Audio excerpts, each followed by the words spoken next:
I think we are live.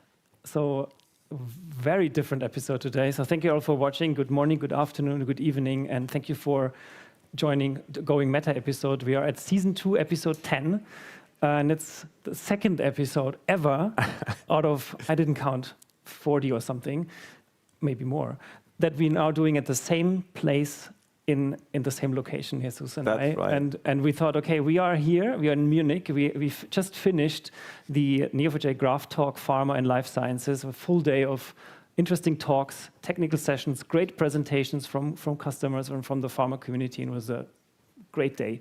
And I'm still, very excited about how it went, and it was great. And now we're here together, and we thought, okay, let's do a Going Meta, which we usually do beginning of the month. And I thought, yeah, let's do one together.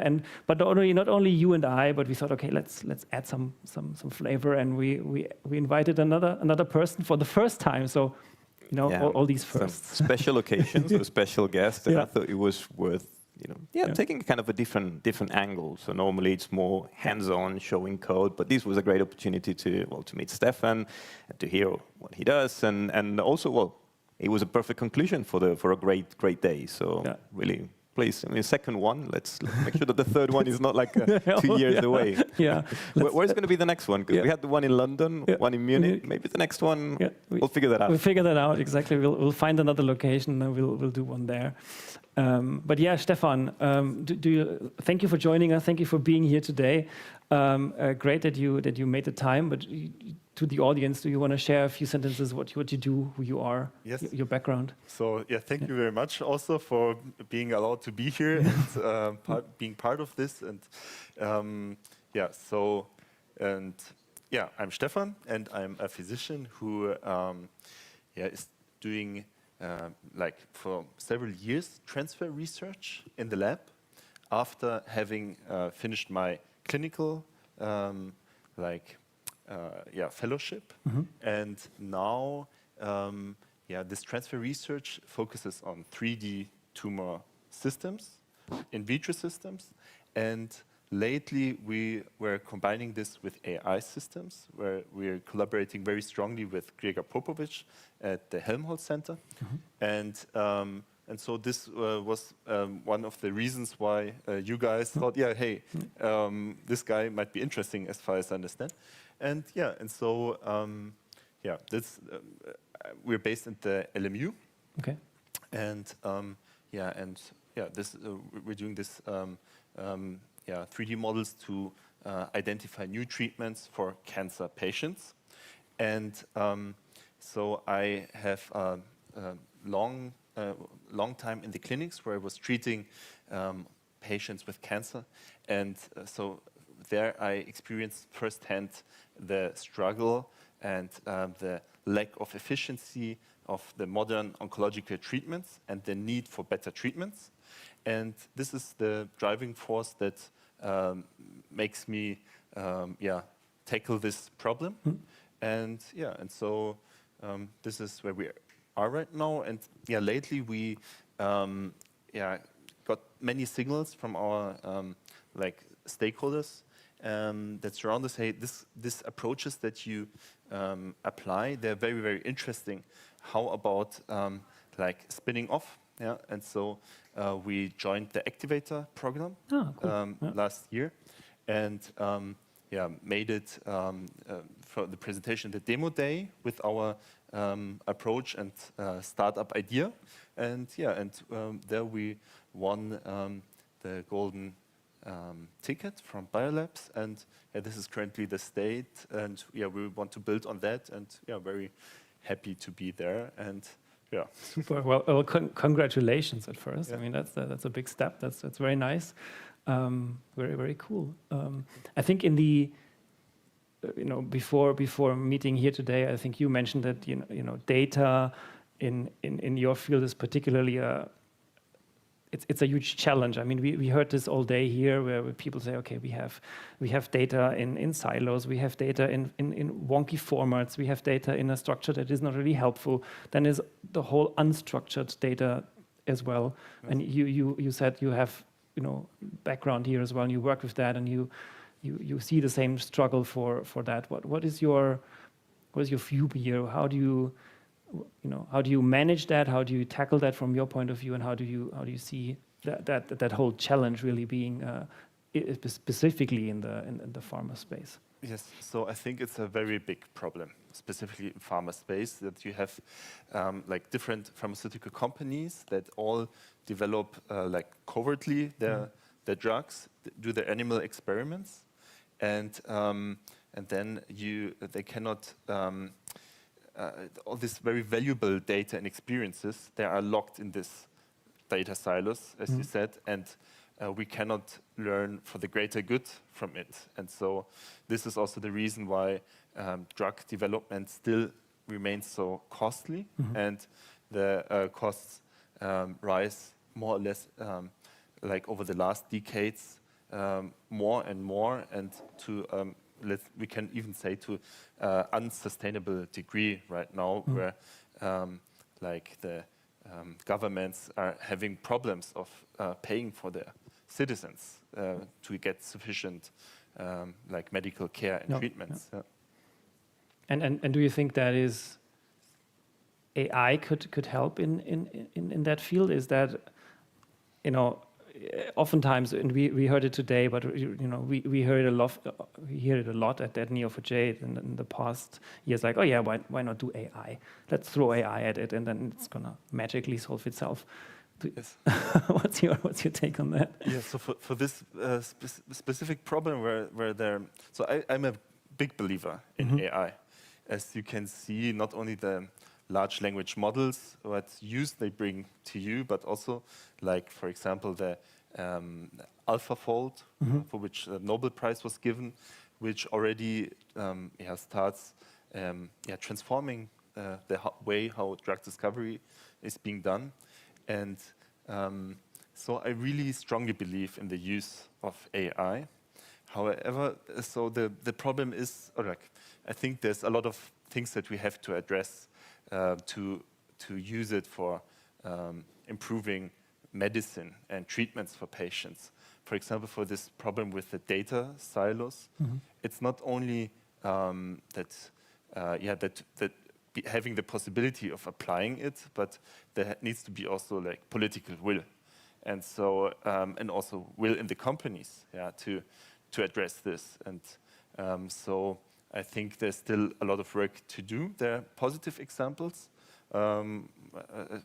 for this, for example, for federated learning, which was applied to tackle this for certain subsets of drug discovery. For example, there's this subset which is called ADME, absorption, distribution, metabolism, and excretion, where you model how drugs are like processed in the body, and how the pharmacokinetic of a drug is. And this is one example where a consortium in Europe managed to make a federated learning consortium with several pharmaceutical companies, which I wouldn't have believed that this was possible actually. But yeah. So some positive, but there's still a lot of That's good. Sounds like in technology very often is. I mean, technology is in other industries is that it's not necessarily a technology problem. It's the technology part is doable. Sometimes it's like you say, the politics or the will to enable certain data exchanges. And on that, I come from the semantic space, the open standard space. Are you aware? Or I know in the pharma space there's loads of shared ontologies, shared vocabularies, a lot of data exchange, but probably still not sufficient. But is that something that you're seeing, that you're using, that's relevant in your opinion? Yes. Definitely. I think in different levels, be it basic research or when you do like a clinical analysis, this will be increasingly more important to structure the data better.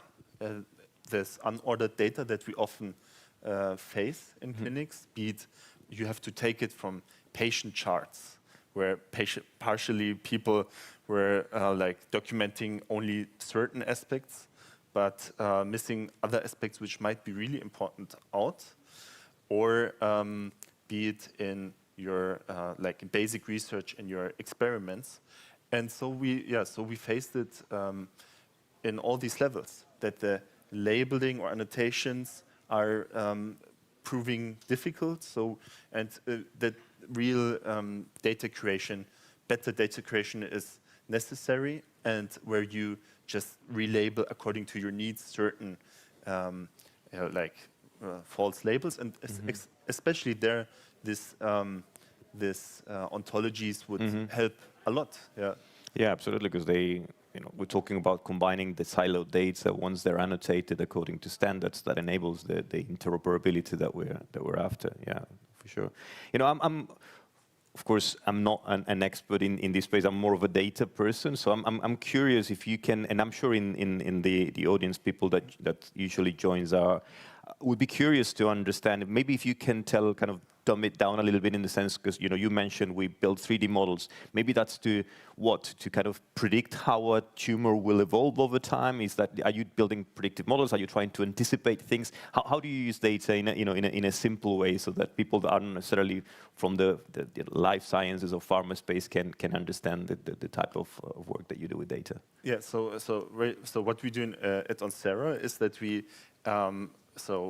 use the 3D structures of the proteins and screen the fit of of protein binders to the surface of the 3D structure. So we have developed a secondary AI. So the 3D model is output by AlphaFold or Zetafold, the 3D structure. And we have developed a secondary AI that looks on the surface of the 3D structure and recognizes specific targets there, and fits then with a diffusion model binder to this region of interest. And so this is the one use case, but this does not answer your question. Well, one of them is pretty sophisticated. I have to say, it puts in some context when we do simple predictions on a table. I mean, it's all really, really advanced stuff. But where we faced this problem that you just asked me about is that, for example, for an academic project, we had to analyze all the clinical trials which are available on clinicaltrials.gov, and there we had the problem that side effects were written in very different ways, and also with different words were used. And so we had to actually what we did was run an AI to get to classify them according to a set of side effect labels, and if there was a better system than going over all this differently written, manually labeled side effects, this would have been very helpful. Yeah, at that case. Yeah. Is that often an issue? I could imagine that you cannot quite map the right. We heard it about proteins or genes or diseases. I think we had an episode a while ago where we mapped a couple of different medical ontologies together and said, okay, how can we make sure that same concepts, same words map to other concepts, other words, so that we actually have the same results, that we talk about the same thing in the end, from a disease perspective or protein perspective, because they have different names. You sometimes it's an abbreviation, sometimes it's you give it the full name, sometimes it's a colloquial name or something like that, and then you have all this data, but it is hidden away somehow. It's sometimes locked, and it's not curated maybe in the right way. And how do you make that available? Is that a challenge you face as well? Yeah, absolutely. So usually for each clinical project, how it goes, you have PhD student who's analyzing the clinical charts, and he's inputting them into a table like Excel, and often these charts are then moved to the next PhD student who follows, for example, these patient groups again and inputs his labels for this patients, and then you get very heterogeneous labels. And so it's an absolute problem that you have then to see for how to for the standard symptoms or whatever you use, whatever data you annotate, or, there it's no problem because it's quite standardized. But then there's like rare types of labels that they often change the strings, and so you have like 10 different labels at the end, and then you have to really manually, and this takes much more time, to manually go through them than you'd like to. And I'm sure this is also one problem of not only for the comparison of different data sets across different centers, but also for even the single center who's generating the data, the single person. Yeah. So. No, yeah, I can imagine, because if you're not very diligent and you don't remember everything, you might even call the same thing different things, and then you make mistakes, and then it gets derailed all of a sudden, and okay, what did I say last week to this specific thing? I don't remember. Type something, and then and like we talked about this as well. So like entity recognition and entity reconciliation is then something where it's a huge challenge, and it's a huge if you get it right, I think you boost your confidence because you can work with your data much better. I don't know. Do we? Yeah, no, absolutely. No, I was thinking because you mentioned models like AlphaFold and things like that, but I was curious to understand how has the AI that we all see these days, the LLMs, how has that changed, if at all, the way you work? I mean, are you introducing it in your daily job? I mean, is it like helping you being more efficient at certain tasks? Is it automating certain things? Or is it something that you still keep to your personal use rather than professional? So it very much depends, of course, where you. So for me personally, I'm out since like 2 years out of the clinics. Yeah. Mm-hmm. So, but for me it's very, very helpful. Yeah, because it's like you have an expert at everything constantly by your side, and be it querying some research questions or. Also just reviewing and maybe correcting your email. Yeah. So for me, it's very helpful, and I can imagine also for medical questions that when I was at the clinic, that I would have used it. So for certain rare things to query it, at least to get quicker than by Google certain information. Yeah, but. Yeah, of course, you should not rely to it. I was going to say, because that's very interesting, because it's very similar to the way, for example, I use it. But things like rewriting an email, changing the style, that's super.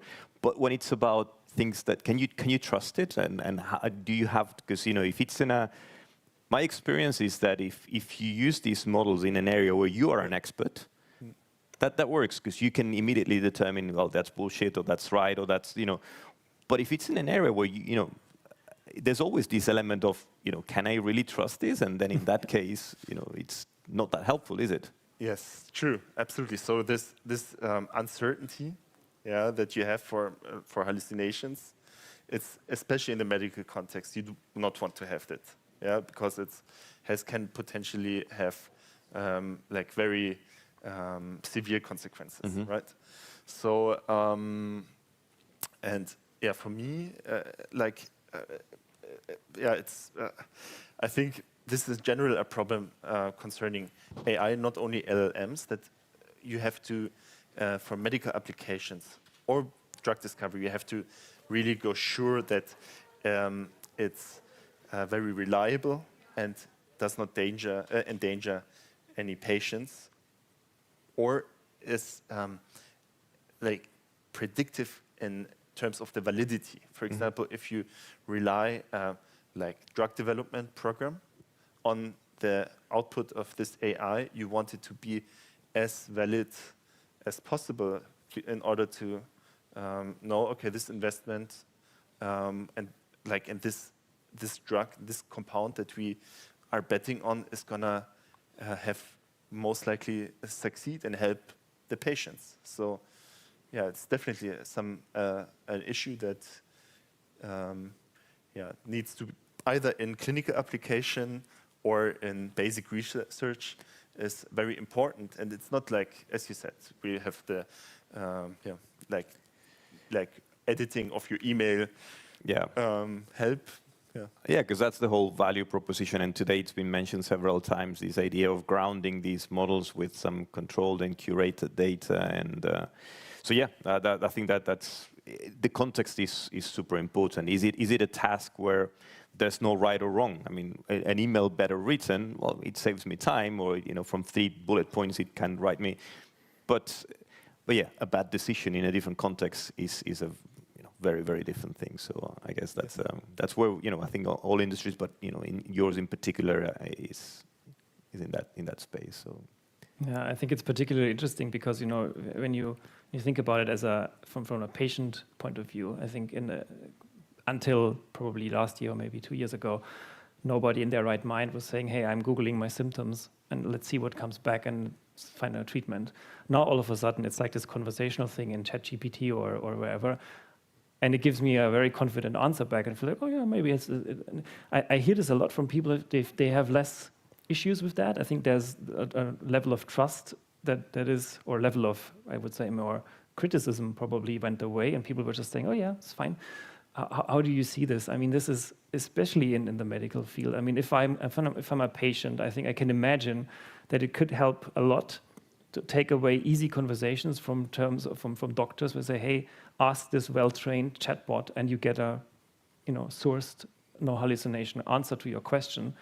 But it also, it needs to be right, because otherwise it's a huge issue. You cannot ask it a question and tell you, yeah, it's fine, you can do this or that, or you got cancer and then you have nothing. Yes, exactly. yes. And they're trained for making you feel good, right? So the risk is higher or high, that they like potentially severe conditions will remain unrecognized. And so you don't want to risk that, of course.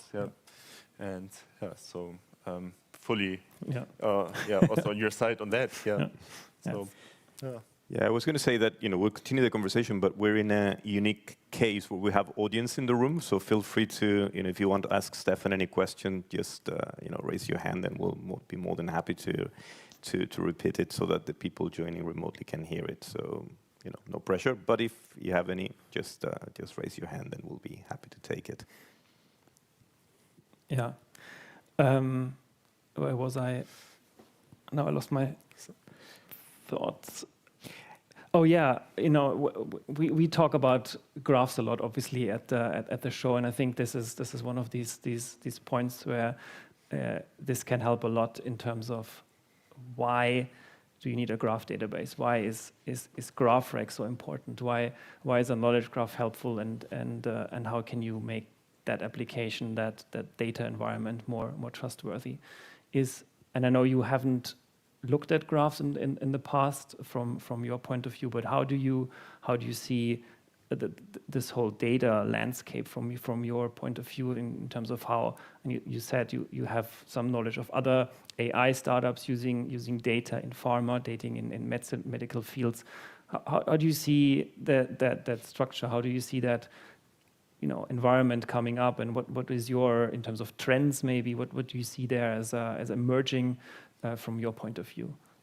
So because of coming here and a bit learning about graphs now the last days, so I really see and I feel it is like not only a trend. I think it's going to be an important part of structuring this unstructured data and putting it into a container that maybe allow also, as from my understanding, also more efficient and training of AI systems without loss of certain information through whatever kinds of restrictions you have when inputting the data into these models.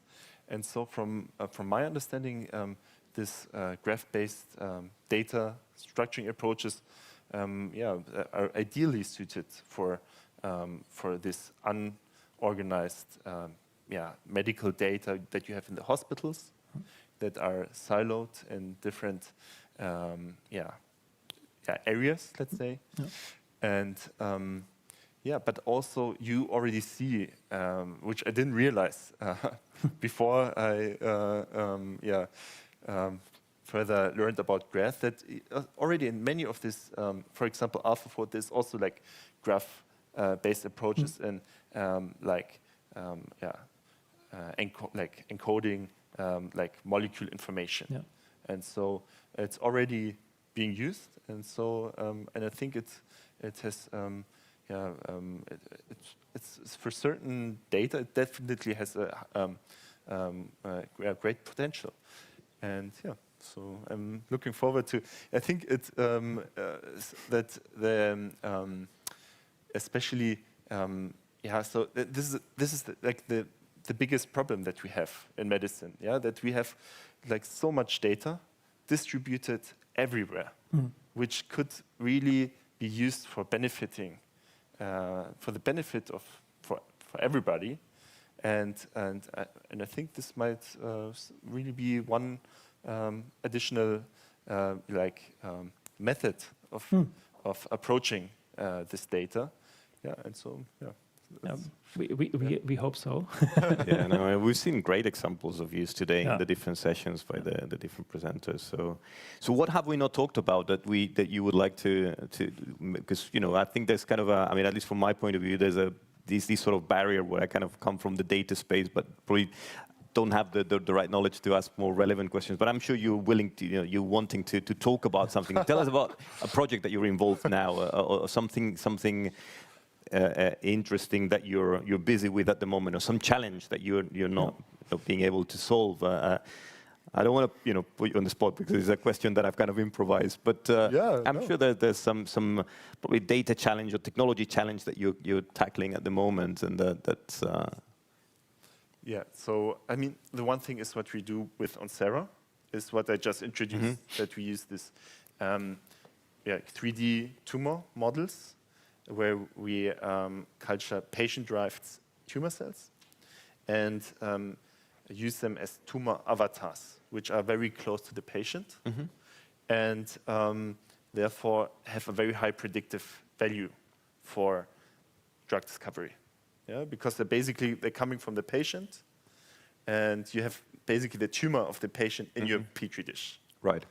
And so it's the theory is that it's much closer to the patient, and therefore the drug discovery that we do will lead to less attrition in the clinical testing. So less clinical clinical failures in the studies. And so, so this is what we do, and we combine it with this AI system, with this binder system, where we generate these binders against potential targets to identify new targets from these tumor avatars. So this is the one thing, but what I want to we're progressing there, and as I told you, we had the demo day, the golden ticket, and so it's a hard problem that we face, and be it computationally, but also culturing these cells is not so easy. And basically, we combine this wet lab experience that we have together with the AI engineering, and hopefully we will find very good treatments that benefit the patients. And because after all, the problem is that in the pharmaceutical industry, the development costs of new drugs are rising strongly over the last decades. So you can see it's like 30 years ago, it was like $1 to $2 trillion per approved drug, and now it's estimated 2 to 3 trillion. So it's and this despite of all the data that we generate. You would assume, hey, we produce like so much omics, proteomics, transcriptomics, clinical data, you would assume that we can design better treatments for the patients, get to the more individual treatments. But this is not the case. So we have there a serious systematic problem, and it's on several levels.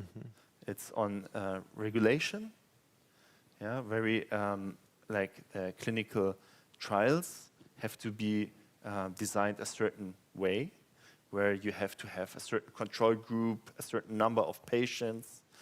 On the one hand, on the other hand, it's that pharmaceutical companies, and it's completely understandable, they're like commercial entities. They're obliged to their shareholders to generate revenue, and their modus operandi is to produce, to find like patient groups that it's worth investing. And so these patient groups should be bigger. So otherwise, the cost is not justified. Yes, it's a very which is cold, terrible, cold like thinking way. And so the question is, how could you, especially with AI and all the data that is around, like what kind of solutions could you find to this problem to lower the costs and make more individual treatments? And this is something which is very dear to my heart. And so this is the reason also why we're doing the Oncera project. And hopefully with AI, we will find a solution to this problem, be it making preclinical research much more patient proximal and cheaper, or and you see it already in the US, or modifying regulation. So like influencing, maybe lobbying on the long term to make it more reasonable, like how to design clinical trials. And so, looks like a difficult battle, but definitely worth fighting for sure. Yeah, for sure. Yeah. I mean, we heard about this today with the Care for Rare Foundation, where they try to make sense with their small patient gap, patient group, where it's the same for pharma companies, right? They calculate accordingly, but it's tricky, and we'd like to hopefully we're on a path of solving that. We're on a path to get more medicine out there for people. Hopefully AI can help there, alongside some kind of regulatory systems that are maybe a little bit easier, a little bit better to use, but bit more, closer time to market, I guess, is it could be one of the keywords where you say, okay, yeah. I don't know, how do you think, in maybe final question here is, in if you take away clinical, or if you do clinical trials, but maybe condense them to a smaller, if you take away regulatory requirements, and then you do outsource a lot of things into an AI system, we probably would be quicker in terms of having something on the market, but it's not tested, it's not proven. How do you feel about that? Is that another challenge then that could potentially make things worse, or is that something, okay, at least we have something, it might work for a couple of people, maybe in edge cases like maybe Care for Rare, they are probably at this point, okay, I don't have anything I can use, maybe something will help me, but potentially can make things worse, I don't know. So I think it's a chance, especially these edge cases, or I think, and it's a ethical necessity even, I would say. And you have to just find the cases where you can apply these approaches.